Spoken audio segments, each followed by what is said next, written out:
శ్రీ మాత్రే నమః. అందరికీ నమస్కారం అండి. నేను మీ స్వర్ణ. Welcome back to our channel. ఈరోజు ఈ వీడియోలో కేదారేశ్వర స్వామి వ్రత కథ గురించి తెలుసుకుందామండి.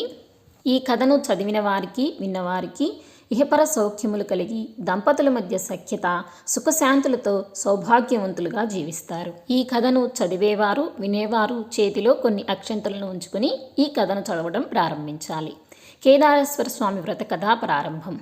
పరమేశ్వరుని అర్ధాంగి పార్వతి తన పతి శరీరంలో అర్ధభాగం పొందు నిమిత్తము చేసిన వ్రతమగు కేదారేశ్వరుని వ్రతమును గూర్చి చెబుతాను, శ్రద్ధతో వినవలసింది అని సూతుడు సౌనకాది మునులకు చెప్పెను. శివుడు పార్వతీ సమేతుడై కైలాసమున నిండు సభయందు కూర్చొనియుండెను. సిద్ధ సాధ్య కింపురుష యక్షగంధర్వులు శివుని సేవించుచుండిరి. దేవముని గణములు శివుని స్తుతించుచుండిరి. ఋషులు మునులు అగ్నివాయువు వరుణుడు సూర్యచంద్రులు తారలు గ్రహాలు ప్రమదగణాలు కుమారస్వామి వినాయకుడు వీరభద్రుడు నందీశ్వరుడు సభయందు ఉపవిష్ణులై ఉన్నారు. నారద తుంబురాదులు శివలీలను గానం చేస్తున్నారు. రసాల సాల తమల వకుళ నరికేళ చందన పనస జంబూ వృక్షములతోనూ చెంపక పున్నాగ పారిజాతాది పుష్పాదులతోనూ మణిమయ మకుట కాంతులతో నదీనదములు చతుర్దశి భువనాలు పులకిస్తున్నాయి. అట్టి ఆనంద కోలాహలములలో భృంగురుటి అనబడు శివభక్త శ్రేష్ఠుడు ఆనంద పులకితుడై నాట్యమాడసాగెను. అతడు వినోద సంభరితములగు నాట్యగతులతో సభాసదులను శివుణ్ణి మెప్పించుచుండెను. శివుడు అతన్ని అభినందించి అంకతలమున గల పార్వతిని వీడి సింహాసనము నుండి లేచి భృంగురెటిని తన అమృత హస్తంతో తట్టి ఆశీర్వదించాడు.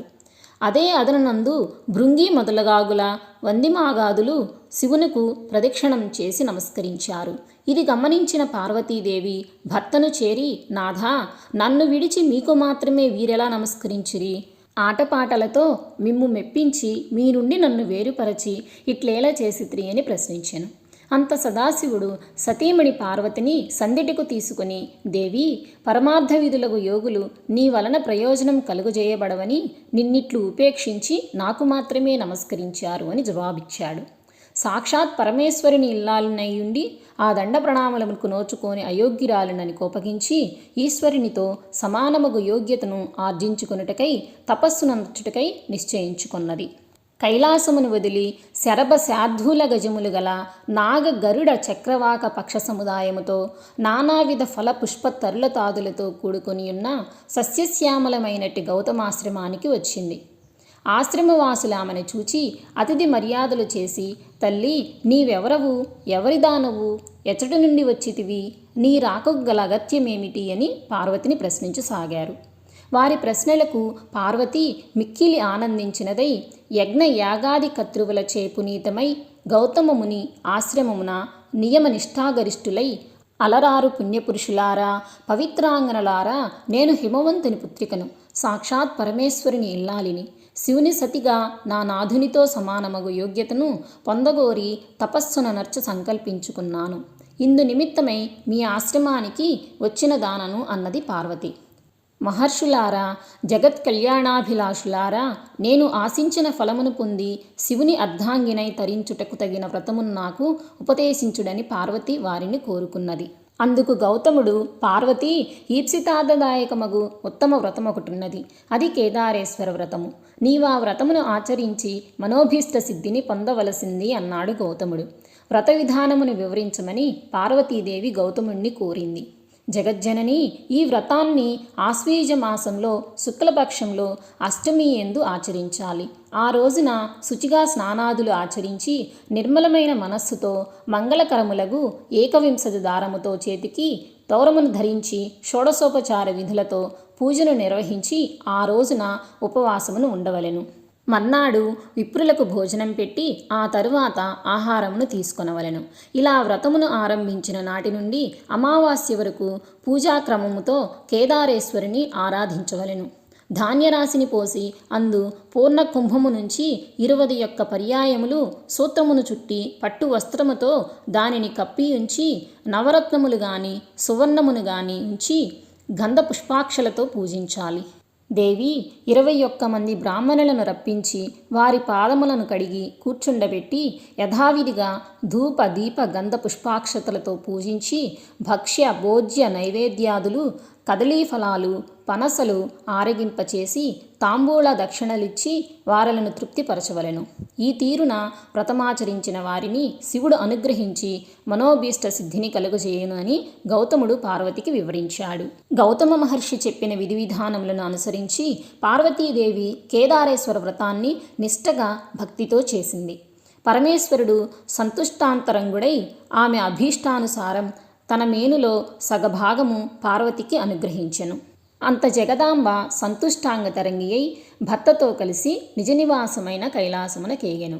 కొంతకాలమునకు శివభక్తపరాయణుడగు చిత్రాంగుదుడను గంధర్వుడు నందికేశ్వరుని వలన కేదారేశ్వర వ్రతమును దాని మహత్తుని విన్నవాడై మనుష్యలోకమునకు దానిని వెల్లడి చేయగోరి దిగు నుండి భూకేతించి ఉజ్జయిని నగరంలో ప్రవేశించి ఆ నగరాన్ని పరిపాలిస్తున్న రాజు వజ్రదంతునకు కేదార వ్రత విధానాన్ని వివరించాడు.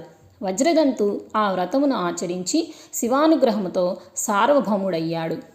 ఆ తదనంతరం ఉజ్జయిని నగరంలో గల వైశ్యునకు పుణ్యవతి భాగ్యవతి అను 2 కుమార్తెలు గలరు. వారు ఒకనాడు తండ్రిని చేరి, జనక, మాకు కేదార వ్రతము చేయుటకు అనుజ్ఞయిమ్మని అడిగారు.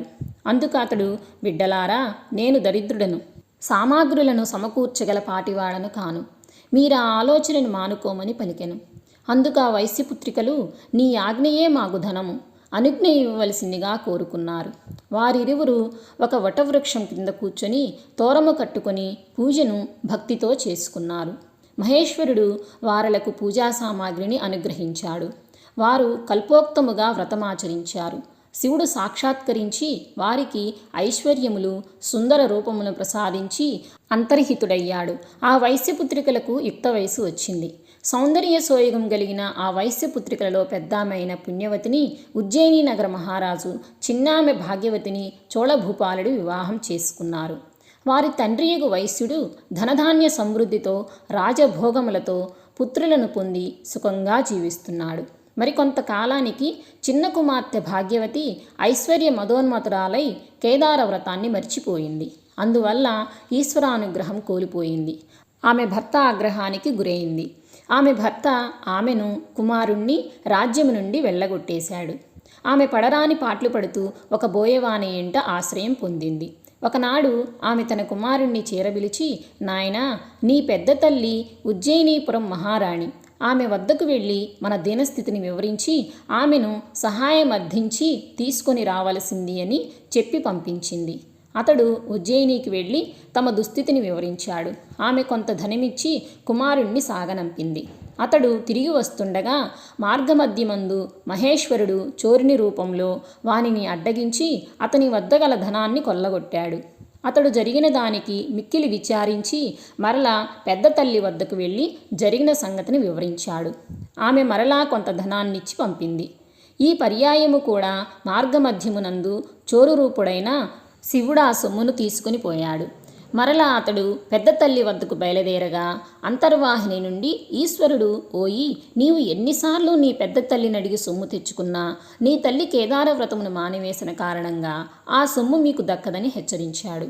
ఆ మాటలను విన్న అతడు తిన్నగా పెద్ద తల్లి వద్దకు వెళ్ళి తాను విన్న మాటలను తెలియజేస్తాడు. అప్పుడు ఆమె బాగా ఆలోచించి అతని చేత కేదార వ్రతం చేయించి డబ్బిచ్చి పంపింది. తల్లితో కేదార వ్రతం చేయవలసినదిగా చెప్పమన్నది. అతడు ఆ ప్రకారం తల్లి వద్దకు వెళ్ళి పెద్ద తల్లి ఇచ్చిన సొమ్మును ఇచ్చి వ్రతం చేయవలసినది అని పెద్దమ్మ చెప్పిన మాటలను చెప్పాడు. గుర్తు కలిగిన భాగ్యవతి భక్తితో కేదార వ్రతాన్ని చేసింది. ఆమె భర్త మందీ మార్బలముతో వచ్చి ఆమెను కుమారుణ్ణి రాజధానికి తీసుకువెళ్ళాడు. భాగ్యవతి ప్రతి సంవత్సరం కేదార వ్రతం చేస్తూ శివానుగ్రహం పొంది సుఖశాంతులతో సౌభాగ్య సంపదలతో జీవిస్తున్నది. ఎవరు ఈ కేదార వ్రతమును నియమనిష్టలతో కల్పోక్తముగా చేయుదురో, ఎవరైనా ఈ కథ చదివినా విన్నా అట్టివారు ఎట్టి కష్టములు లేనివారై సుఖముగా జీవించి అంత్యమున శివ సాన్నిధ్యమును పొందుతారు. శ్రీ కేదారేశ్వర వ్రత కథా సమాప్తం. చేతిలో ఉన్న అక్షింతలను కొన్ని దేవుని పాదాల యందు ఉంచి మరికొన్నిటిని శిరస్సుపై వేసుకొనవలెను.